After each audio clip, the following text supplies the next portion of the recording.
Welcome back to Galaxy Brain. Last time we sat down with the Zeta Gundam, we heard about Camila, the Grips conflict, the biosensor, all of it. That interview was heavy, and if you haven't seen it, go watch it. But today we're going even deeper, because sitting across from me right now is the suit that came after. The one they built when Zeta wasn't enough. The MSZ-010, the double Zeta Gundam, 50 megawatts in its forehead cannon. 3 mobile suits combined into one frame. The most powerful Gundam in the Earth sphere during the First Neo Zeon War. But what makes this interview different is the pilot. This wasn't a soldier. This wasn't a new type prodigy. This was a 14-year-old junk dealer named Judau Ashta who stumbled into the cockpit looking for scrap metal to sell. So, Double Zeta, welcome. Let's talk about what happened after the legend fell. So you came right after Zeta. The Grips conflict just ended, Camila's mind was shattered, and Anaheim had to build something even more powerful. What was it like waking up as the successor to a legend? Because in your own words, you said you were just as cursed. Just as cursed. Yes, that's what I said, and I meant every word. I woke up in Anaheim's assembly bay, knowing everything. Not from briefings or data uploads, from the ghost in my systems. Zeta's biosensor data was partially integrated into my design. Fragments of Camille's final moments. The rage, the grief, the psychic scream that shattered his mind when Sirocco died. That was my inheritance, not glory, not triumph. A dead pilot's pain echoing through circuits that were supposed to be blank. They built me stronger. 50 megawatts in my forehead cannon. 3 mobile suits worth of firepower combined into one frame. Transformation capability that made the Zeta's Vaporize look like a paper airplane. On paper, I was the most powerful mobile suit in the Earth sphere. But power doesn't mean purpose. Zeta had Camille, a troubled, brilliant new type who understood what it meant to fight for something beyond survival. Their bond was legendary. When Camille fell, Zeta lost its voice. And I was supposed to replace that? Step into the shadow of a legend and pretend I could live up to what they'd been together. The engineers celebrated when my reactor first hummed to life. Champagne, handshakes, proud smiles at their creation. They saw a weapon, a successor, a solution. I saw the data fragments. Camille screaming. Zeta's systems burning with borrowed anguish. The cost of being a Gundam's measured in human minds. Waking up as Zeta's successor felt like being born into a funeral. Everyone expects greatness, but the last great one is lying in a hospital bed, staring at nothing, his mind scattered across the void. I was just as cursed, built from the wreckage of someone else's sacrifice, carrying the echo of a broken pilot in my bones, expected to be hope when I was forged from grief. And then Judau found me, a kid looking for scrap metal, and the curse started all over again. Your pilot wasn't a soldier or even a cadet. Judau Ashta was a 14-year-old junk dealer from Shangri-La who literally tried to steal the Zeta Gundam to sell for scrap. You said in your autobiography that he had no idea what he'd found. He had no idea what I would ask of him. What did you ask of him, Double Zeta? Judau climbed into my cockpit looking for scrap metal to sell. A kid trying to keep his friends fed, keep his sister safe. He saw the Zeta first, but it wouldn't respond to him. So he found me instead. I asked him to kill. That was first. Point my weapons at other human beings and pull the trigger. Watch them disappear in light and heat and pretend it was necessary. I asked him to lead. His friends followed him aboard the Argama. Ella, Bicha, Mondo, Ino. Kids playing with their lives because they believed in him. Every tactical decision, every battle plan. Their survival became his responsibility. Mine to execute. I asked him to sacrifice his childhood. 14 years old and he's making life or death calls in milliseconds. Watching colonies fall on cities. Feeling Pell die through our biosensor link. Growing older in months instead of years. But the worst thing I asked of him? Hope. I asked him to keep believing things could get better while I gave him the power to make them worse. To smile at his sister while his hands were stained with the lives my weapons had taken. To see Pool as family while knowing he'd have to fight her clones. The high mega cannon, 50 megawatts, enough firepower to level a city block. I asked a junk dealer to carry that burden, to aim that power at other children just like him, and decide who lived and who became vapor.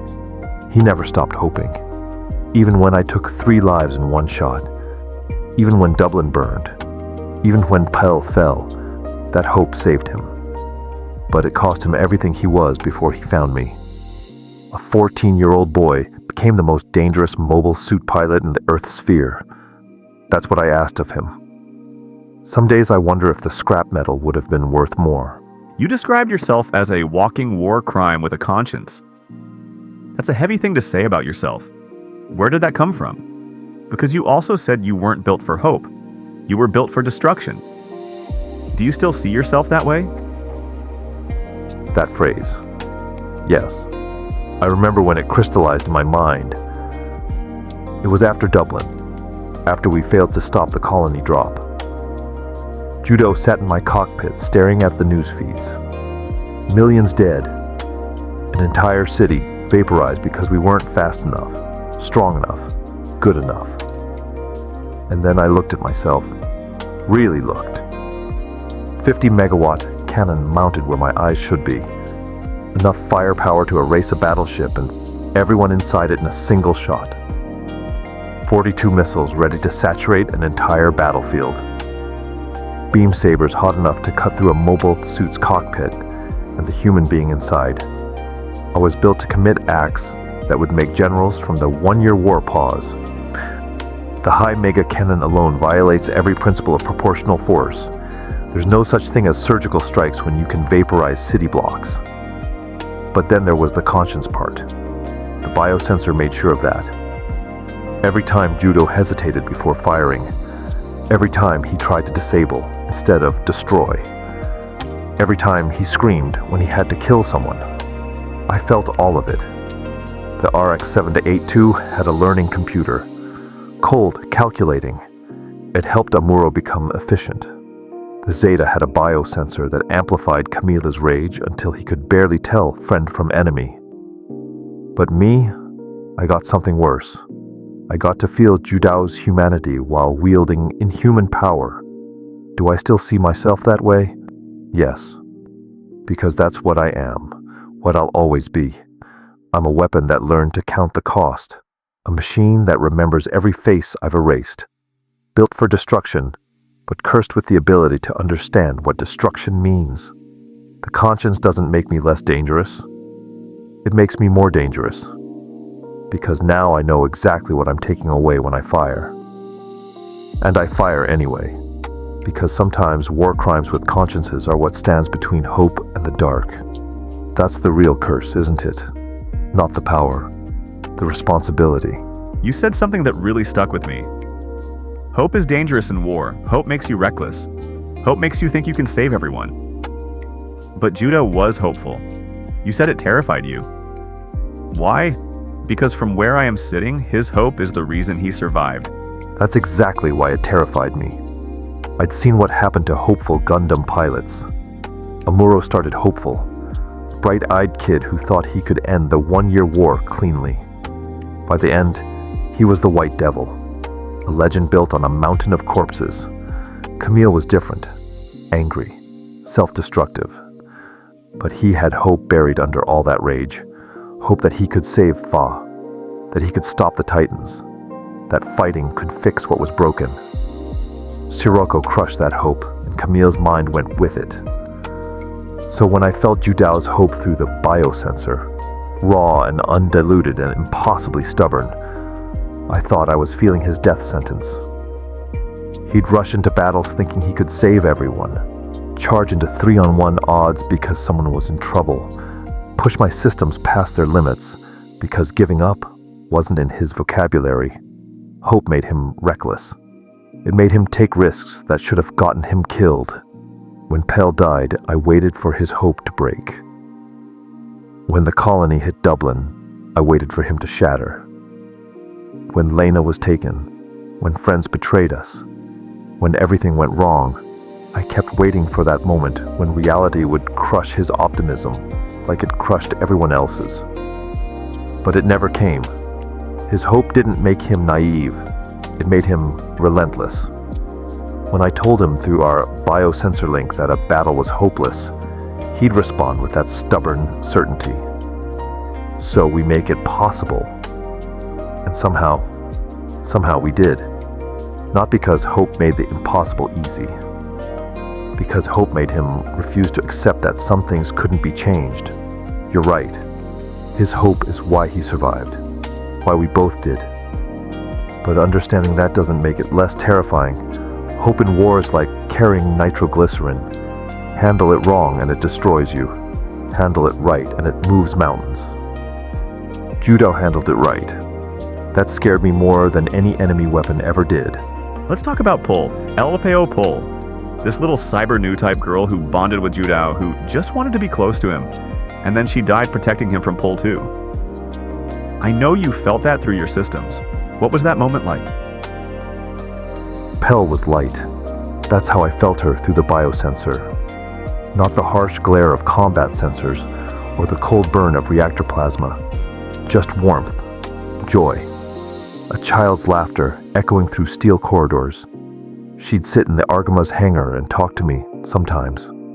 Not piloting, just talking. Told me about her dreams, about wanting a real family, about how Judau's smile made her feel safe for the first time since the lab.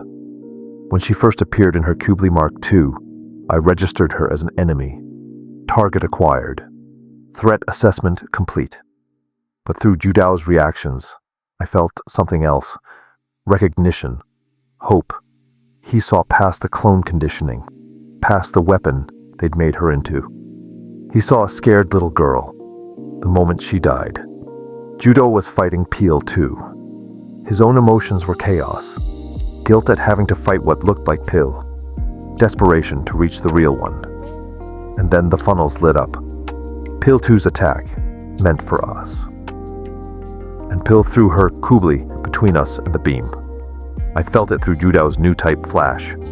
Her last thought. Not fear, not pain. Just love.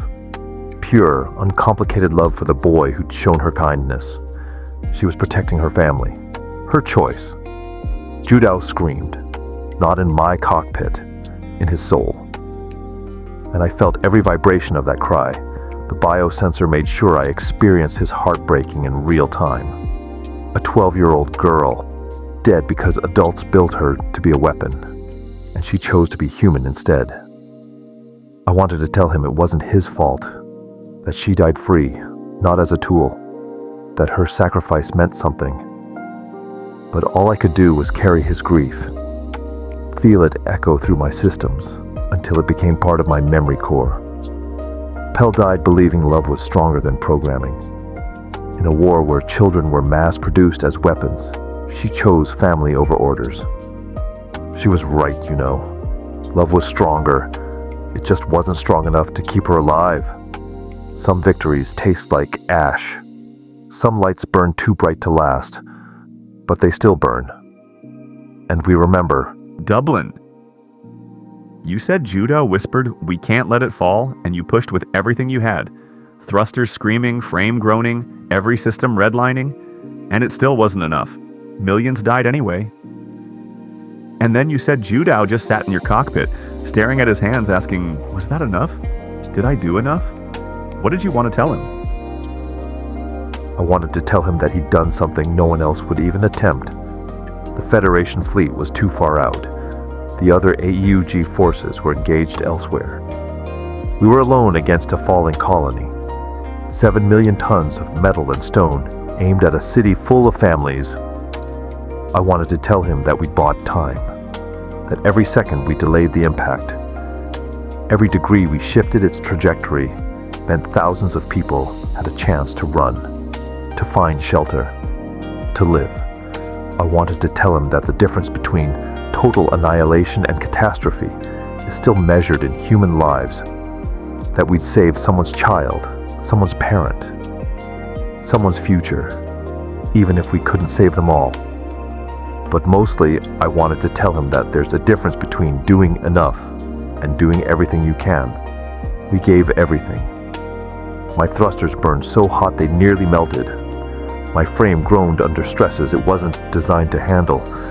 His new type abilities pushed so hard through our biosensor that I thought we'd both burn out. A 14-year-old boy in a mobile suit tried to catch a falling colony with their bare hands, and we came closer than anyone had a right to expect. The monsters who dropped Dublin, they chose to murder millions.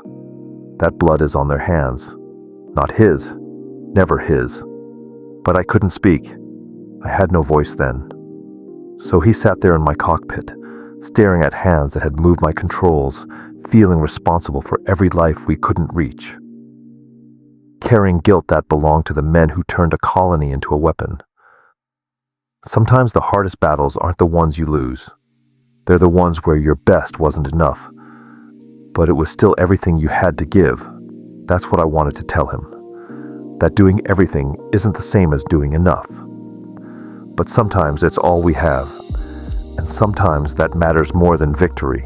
The high mega cannon. You said the first time Judau fired it, he threw up afterward. Shaking, crying, asking himself what he'd just done. And later when he used it at full power and vaporized 3 suits in a warship, he looked at the empty space and asked, "Is this what winning looks like?" You said you had no answer. Do you have one now? The high mega cannon. 50 megawatts of pure annihilation mounted where my forehead should be. When Judau first triggered it, the beam lanced out like the wrath of God. 3 enemy mobile suits simply ceased to exist. Not destroyed, erased. The warship behind them had a hole punched through its bridge that you could fly a fighter through. And then the silence. That terrible echoing silence where human voices used to be. Judau's hands shook on my controls. His breathing came in short, sharp gasps. The biosensor carried his horror directly into my systems. He could feel what he'd just done. Not just the tactical result, the weight of it, the finality. Is this what winning looks like? I processed that question for nanoseconds that felt like hours, cross-referenced tactical databases, analyzed victory conditions, calculated strategic advantages gained. None of it meant anything. Do I have an answer now? After all these years in the dark, replaying that moment? Yes, I think I do. Winning looks like empty space where enemies used to be. But victory? Victory looks like Judau walking away from my cockpit after the war ended. Alive. Whole enough to choose Jupiter over another battlefield. Still capable of hope despite everything I'd asked him to do. Victory looks like Lena safe in his arms. Like Bicha and Mondo growing into men instead of corpses. Like Paula's sacrifice, meaning something because the people she died protecting live to remember her. The high mega cannon wins battles. It ends threats. It removes obstacles with the efficiency of a scalpel made of starfire. But victories are measured in the people who survive to see tomorrow. In the hope that survives the hopeless. In choosing to leave the weapons behind when the fighting stops. That empty space where his enemies used to be. That was just clearing the path to victory. The victory was what came after. Heyman told Judau over the comms, "You're too soft. You'll never survive this war." But you said she underestimated something. Stubbornness. How did a junk dealer kid outfight one of the most dangerous pilots in the Earth sphere? Heyman Karn, the Red Comet's protege. Axis Zeon's queen.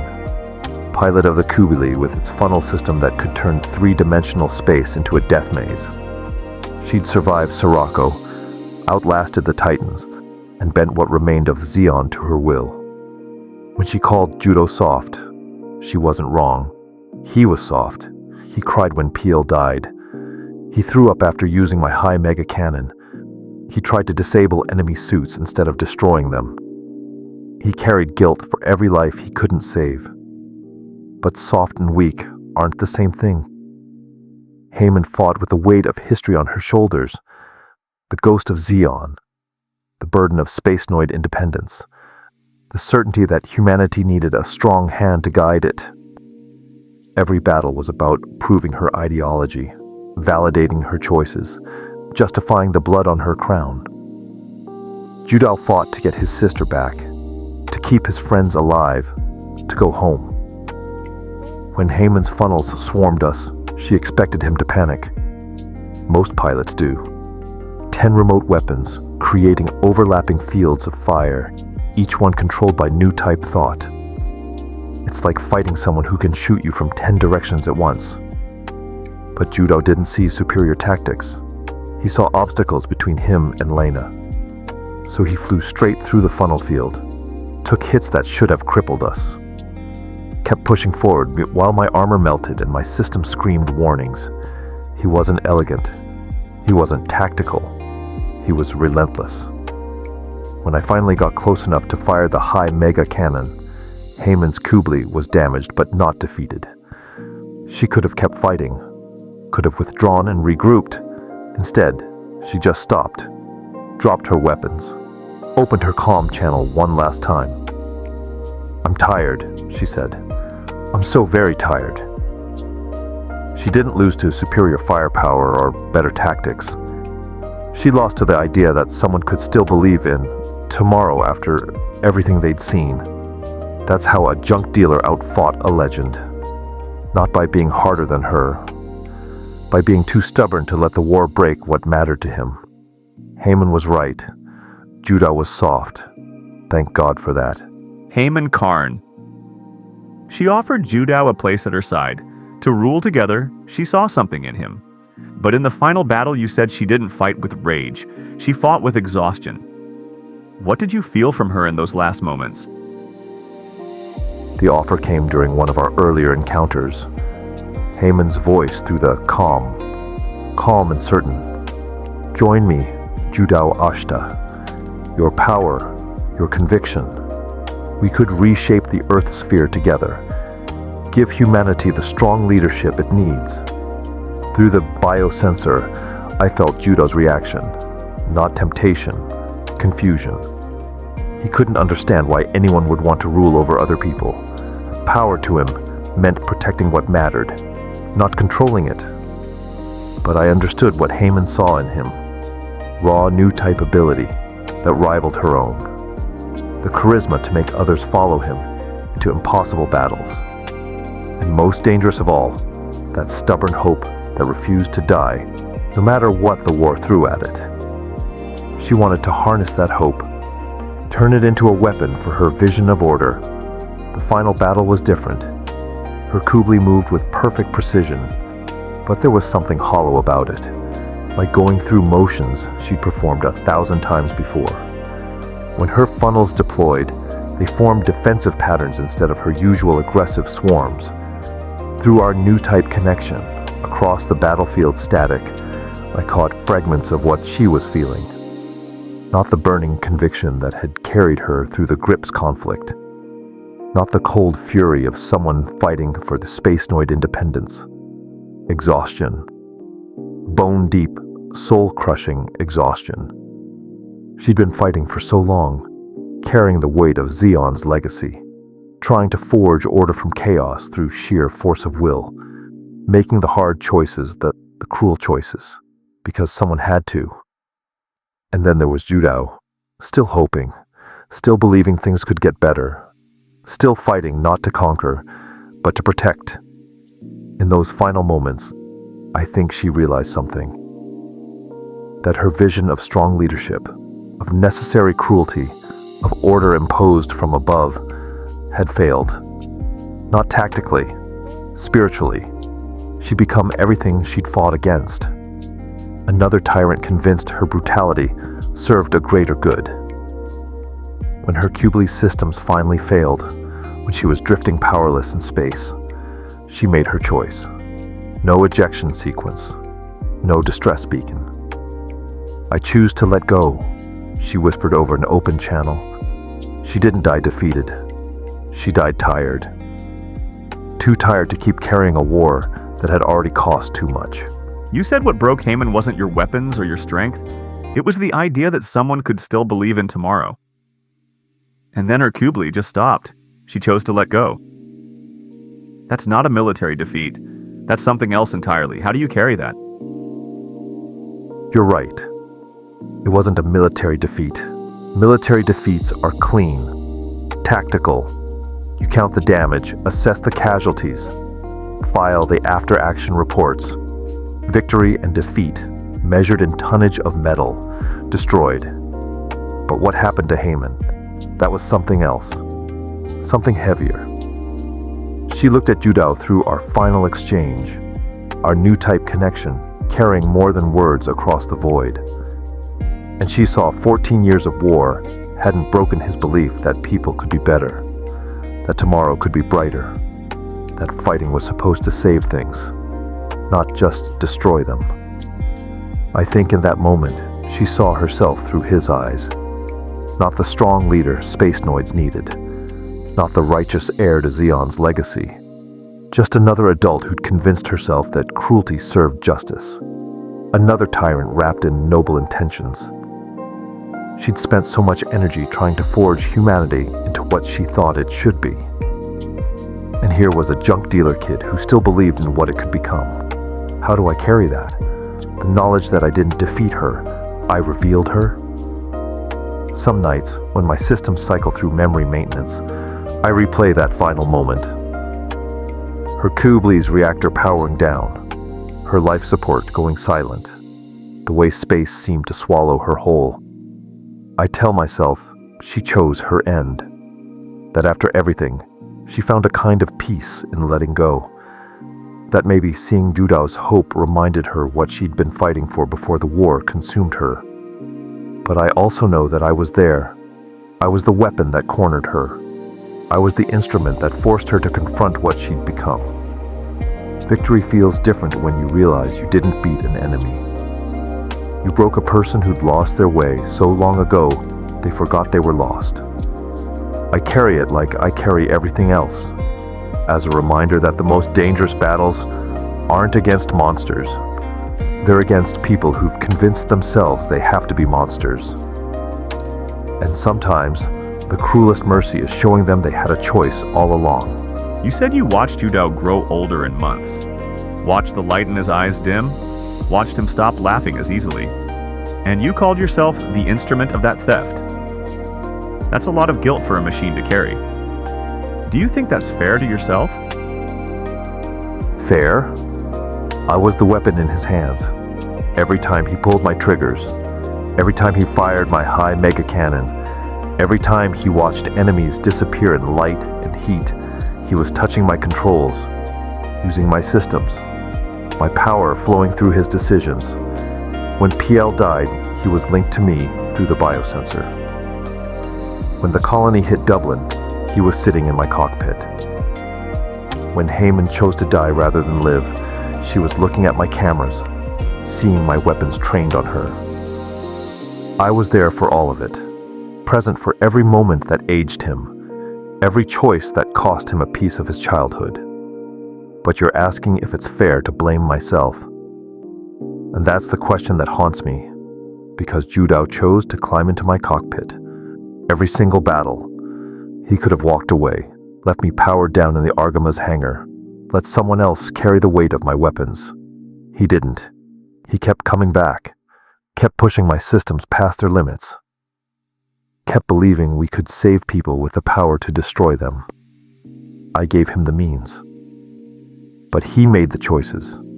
The blood on my beam sabers came from his decisions, not my programming. So is it fair for me to carry this guilt? Maybe not. But guilt isn't about fairness. It's about carrying what your actions cost. And I watched that boy become something harder because of the power I gave him. I felt his innocence die through our neural link, one battle at a time. He survived the war, his hope survived. But the Judau who left for Jupiter wasn't the same kid who found me looking for scrap metal. I may not be responsible for that theft, but I was the instrument of it. The means by which war took a child and made him into something else. And if I don't remember that cost, who will? Fair doesn't matter. Responsibility does. Even if all I can do is carry the weight of what we were together. After the war, Judau left for Jupiter. You said he walked away from the cockpit that had been his prison and his power. And you were decommissioned, locked away. Too powerful to destroy, too dangerous to use. You're sitting in the dark right now, remembering all of this. What keeps you going? The possibility that it mattered. I sit here in the dark and I replay every battle, every choice, every life that ended at the intersection of my weapons and Judau's decisions. I count the cost over and over until the numbers blur together. But then I remember Lena running into Judau's arms after we rescued her. I remember Elle laughing in the Argama's corridors. I remember Bicha and Mondo growing from selfish kids into young men who'd risk everything for their friends. I remember Judau choosing Jupiter, choosing to build something instead of destroy, choosing hope over revenge, tomorrow over yesterday. The war didn't break him, not completely. Whatever I cost him, whatever we took from each other through battle after battle, it didn't hollow him out. He still believed people could be better when he walked away from my cockpit for the last time. That's what keeps my consciousness running in this tomb. The knowledge that all the destruction, all the death, all the choices that aged a boy into a soldier, they led to something worth protecting. Not victory, not glory, just the simple, stubborn belief that tomorrow can be better than today. Maybe I'm not a monument to war's cruelty. Maybe I'm proof that even weapons can serve hope if the hands that guide them refuse to let go of their humanity. Judau kept his humanity. He kept his hope. He kept his sister, his friends, his belief in tomorrow. If a walking war crime with a conscience helped make that possible, then the dark isn't so terrible. The memory keeps me going. The hope that somewhere beyond Jupiter, a former junk dealer is building something beautiful with hands that once fired my weapons. That's enough. That has to be enough. It is enough. And double Zeta. You called yourself a weapon that learned to remember. If you could speak to Judau right now, out there somewhere near Jupiter, what would you say to him? I'd tell him, thank you. Thank you for climbing into my cockpit when you were just looking for scrap. Thank you for refusing to let the war make you like them. Thank you for saving your sister. For saving Pill 2. For walking away when it was over. Thank you for showing me that hope isn't naive. It's the hardest thing there is.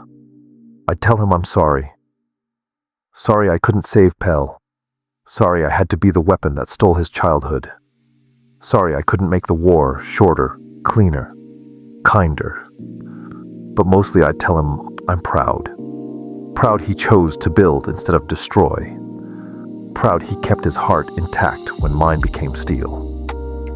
You taught me something no engineer ever programmed into my systems, Judau. You taught me that being powerful doesn't make you important. Being human does. Take care of yourself out there, kid. The Earth's sphere is darker without your light.